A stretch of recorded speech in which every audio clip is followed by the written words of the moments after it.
the new tax on services or having to collect has been difficult. Can you talk to us a little bit about technology and what?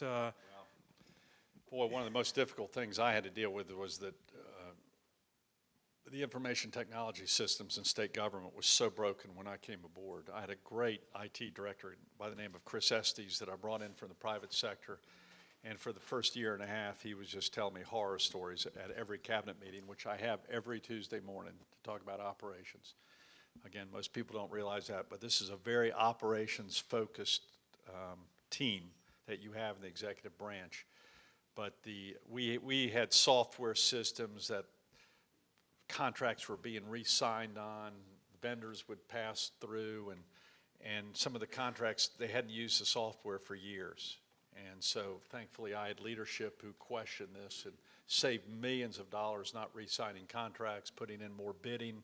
We formed an IT center in the first floor of the environmental building, which my environmental secretary gave IT the first floor, where now every vendor, and if you are an IT vendor, you can bring in your wares to the first floor right there across from the legislative building and the environmental building and show your software and hardware to us.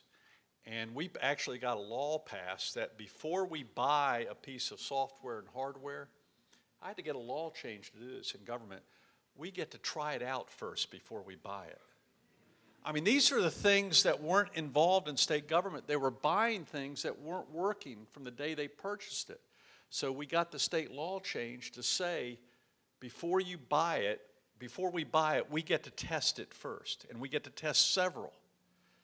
And I'm very proud of that legislation. Again, you haven't read about that in the newspaper, but I'm very, very proud of that because we're also, that allows more small businesses and startups to go against the big guys and say, we've got something new. And we're getting some great new innovation and technology. The main thing in technology we need to do now is in our schools. When I came into office, I think we had 20 to 30% of our schools connected to Wi-Fi. Right now, we've got that up to 65%. I've worked hard in DC and took a lot of trips to make that happen and gotten legislative support. We got 65% of our schools connected to Wi-Fi. We think by the year 2018, we'll have 100% of our schools connected in Wi-Fi, no matter where they are, from the west to the east. Because if a school is not connected to Wi-Fi, we are putting those students at a terrible disadvantage and those teachers at a disadvantage. So that is another thing we're very, very proud to do. I want to be conscious of your time and certainly appreciate you being here today. And I think you are open for a handful of questions. Yeah, I'd be glad to take any questions. So if you have a question for the governor, please raise your hand. Any questions? Yes, sir. If you could recognize yourself, I cannot see the light. Right back there. I'm Johnny Bass. I'm one of the leadership council members. I know at one point in time you were very involved in offshore oil exploration, and as it would help the state. And I believe you were working with several of our Georgia state governors. Could you give us an update on where that is now? Yeah, in fact, I'm chairman of the Offshore Coalition of Governors, which includes the Virginia governor, Terry McAuliffe, includes South Carolina governor, includes now the Maryland governor and several others. And we had a great cooperation with Secretary Jewell of the Obama administration up until about 2 or 3 months ago. My time, I can't remember what month. And all of a sudden, they pulled the rug out from under us and decided to put some limitations on offshore exploration. And all we want to do initially is to find out what's out there. No one's checked to see what natural gas is oil off our coast in Virginia and especially North Carolina for 25 to 30 years, and now the new technology allows us to be able to check it, and the Obama administration just pulled the rug out from under us, and it seems as though that's stalled again. You know, I'm a firm believer in independence, and part of independence is being independent from Saudi Arabia and Nigeria and Venezuela and other countries, and then even exporting, which we're not allowed to do at this point in time, but exporting some of our natural resources. And the revenue that the state could get 10 or 20 years from now would be enormous. And again, I won't see the impact of this in a positive way until long after I'm out of office. But if the governors 10, 20 years ago would have started working on this, I think we would have some good revenue coming in and good, safe, clean offshore opportunities, especially for natural gas, which, thank God, natural gas has really helped our country rebound from this recession by having lower prices. And we need more of it down the road. Sooner or later, the prices are going to go back up, or something will cause the price to go up, and I like North Carolina to be in the energy business. Dave Schwartz, or Schultz, I'm sorry, Dave. With all the road construction we've got coming up in, with the latest craze of people not paying attention going through the work zones, how do you think we're gonna be able to protect and wake the public up? Can we give them a big jolt if they come through? It is a pretty big jolt right now, but we are having some, listen, my DOT secretary, Nick Tennyson, former mayor of Durham, the thing that keeps him awake at night, and the phone call that I hate to get from him, is when one of our construction workers gets struck by a car, or one of our highway patrol officers gets struck by a car. And we've had some terrible fatalities. And this is a very serious issue for our workforce, and as far as speeding in the work zones. And we're putting up as much signs as we can. We have very strong law enforcement in those areas. You know, I spend about 3 or 4 hours a day in a car traveling the state, and it's scary. And I get to see it now that I'm not driving. I think I liked it better driving. Another question? Yes, ma'am. Hi, I'm Gina Little with Dream Power Therapy. Who are you with, I'm sorry? I'm with Dream Power Therapy. I provide therapeutic horsemanship to disabled and handicapped people, especially those with PTSD. Sorry. I want to thank you for your strong stance in what you do. As a survivor of childhood sexual abuse, it means the world to me that I am protected going to a very vulnerable place like the bathroom. So from the bottom of my heart, and with every other survivor of child sexual abuse, I want to thank you for that.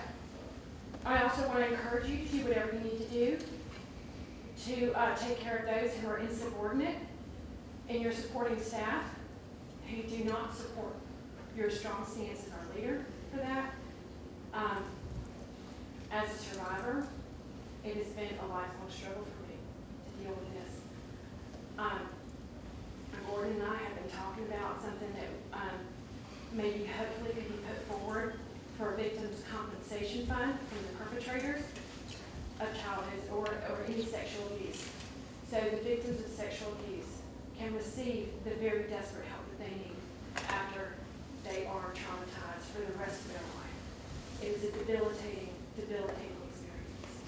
And so I just want to encourage you to take care of the insubordination from your underlings, not going through your directives and protecting us, as well as if there's anything that we can do to help get something going for providing therapies for people that have been sexually abused. Thank you. Thank you very much. Let me just give you a quick background on this. Frankly, my focus is on many, many other issues. This was not an agenda of mine, nor anybody in the legislature. But when the mayor of Charlotte, with the support of our attorney general, introduced a bill, a local ordinance, which was a mandate on every business in Charlotte. Most people don't know this. They're the ones who wrote a bathroom bill. They wrote a mandate on every private sector business and told you in the private sector that you would have to allow gender identity to be the basis of what restroom or shower or locker room facility you would allow someone use in the private sector. Now, I personally don't think it's government's role to tell the private sector what your policy ought to be in this area. I'll let you make that decision. I may have a viewpoint on that decision, but that's your decision. It's not mine or the Attorney General's or the Mayor of Charlotte's. Now, I do believe, since they passed that, and we thought that was local government overreach into the private sector, and then what rules will we have in other local governments?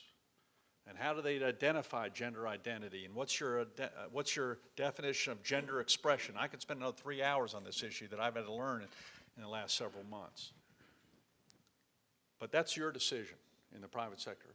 But for our high schools, in our middle schools, in our university locker rooms, in our rest stops, I think we ought to continue the basic norms that we have, and that's respect for privacy of the two genders. And if someone has a unique need that they have, and I'm sensitive that some people have unique needs, then we ought to give that flexibility to give those people an option for another facility, whether it be a unisex facility or a family facility. Give them that option. I think that's common sense. And that's what the schools have been doing for years, for the few people that are dealing with this very serious issue. But to all of a sudden change the norms by federal government overreach by the Obama administration or local government overreach by a city on the private sector, which is what the President Obama did 2 or 3 weeks ago. He just changed. If you have a company over 15 employees, the Department of Justice just released a new EEOC letter which applies to every one of you. And the EEOC letter says if you have over 15 employees, you have to adhere to gender identity in your locker rooms and changing facilities. And the same thing applies to our universities. And as of today, there's a court ruling in Virginia, which is, I assume, going to go to the Supreme Court, which is basically saying the same thing. And this is where I frankly asked for the Attorney General's help. We didn't bring this up. It was the Mayor of Charlotte with the Attorney General's support, no objection whatsoever, who brought this issue up. Things were being dealt with. We were dealing with trespassing issues with people in our parks. I know this as a mayor, and believe me, it was a serious problem in some of our parks where people using restroom facilities as a place to congregate. And these were people of all sexual persuasions, not any one. And I just think it's a respect for privacy. It's not just a safety, it's a privacy issue. And I'm just shocked how now this has become a national issue when most of us didn't know this was never an agenda by my political party or by this governor until it was initiated by a national organization coming to North Carolina. But now it's everywhere. And I think it's common sense. And I do want to let you know that we do have some major issues in North Carolina dealing with sexual abuse. We have trafficking of young girls and young boys in North Carolina by some of the cartels, in addition to drug trafficking that I've been talking about for 3 years, and I'm working with our sheriffs on. There are some very serious issues that we have to deal with in this nation and state. My biggest challenge as governor, in addition to this, is our mental health issue. We have a major mental health breakdown in our state and in our nation, which mental health has been transferred to our county jails, to our state prisons, and to our emergency rooms. And frankly, that's the most complex issue I'm dealing with right now. I've asked for the state legislature for $30 million to help us with mental health because it's being at the doorstep of many of our hospital emergency rooms. And if we don't get a hold of this mental health and drug addiction issue in this country, you're going to have a tough time finding anyone to help you. And I know drug testing is a big area in small businesses and trying to find people who are drug-free. But alcohol and drug abuse and prescription drug abuse and mental health is, I think, one of my biggest causes as governor and one of my biggest challenges, because there's no easy answer. But I'll tell you this, I'm not going to hide it under the rug because it's an issue we all have to deal with, and it's an issue you may have a family member dealing with right now or someone in your business dealing with right now, and it's impacting all of us. Regarding the other issue, I think we're doing the right thing. I sympathize with all sides of this issue, but I'm going to be respectful, and it is now a national issue. It is not a North Carolina issue. It is a national issue, and it needs to be resolved by the courts and, frankly, by the U.S. Congress in clarifying the Civil Rights Act, and they need to do their job. Because I don't think we should have different regulations on any form of discrimination, and discrimination's wrong, but we shouldn't have separate rules in every city and town and state in the United States of America. That's not the way our country should be. And we need to get this clarified by the courts and by the U.S. Congress. And frankly, my objection to the Attorney General, with all due respect, he's not helping us get that clarification. And he needs to do his job that he holds right now. Yes, sir. Thank you, Governor. My name is Victor Font. First, you mentioned mental health. In December, you appointed me to serve on the North Carolina Commission for Mental Health. developmental disabilities and substance abuse services. And I thank you for that appointment, sir. My question is actually along the same lines as Johnny's regarding energy in North Carolina. Early in your administration, there was a lot of discussion about fracking in North Carolina. I'm working actually as a fractional chief information officer for startup in partnership with NC State. Did you say tracking or fracking? Fracking. Okay. I'm sorry. And I'm a fractional CIO for this startup working in partnership for NC State. We've developed a technology called magnetic ballast clarification that can be used to recycle 90% of all water used in fracking operations and cleaning up and polishing it to the point where it can almost become drinkable.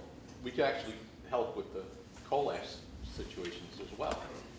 But all of our interest is coming out of Texas and Pennsylvania, and we have not been able to get any kind of interest going in North Carolina, even though we're in partnership with NC State.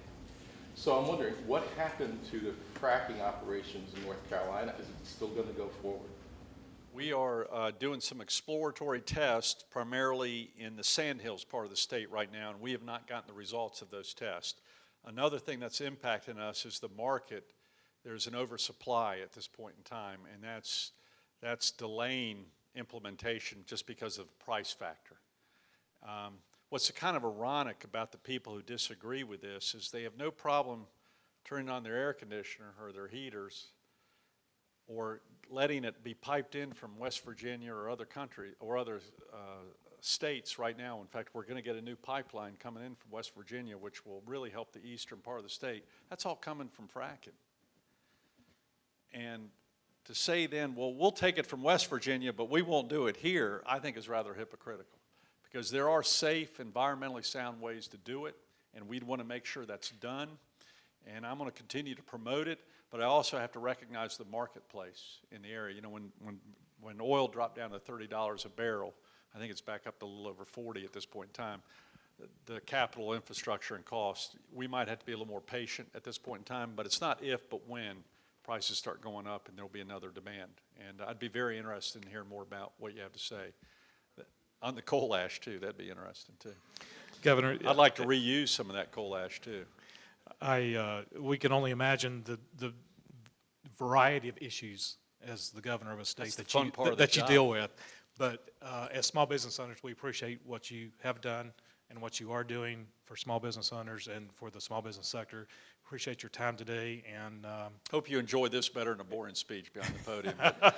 I just want to say it's been an honor to work with y'all, and I just want to let you know we don't take you for granted. I admire you because your pressures are much greater than mine. You're trying to keep a payroll. You're trying to keep your business in line. Mine's a much bigger area and much more public exposed, but we need you to succeed because it's small business that's the future of North Carolina. And we want North Carolina to be a thriving place, state for small business. And I just want to thank you for your leadership. Thank you, and it's been an honor to be here. Thank you very much. thank you, Governor.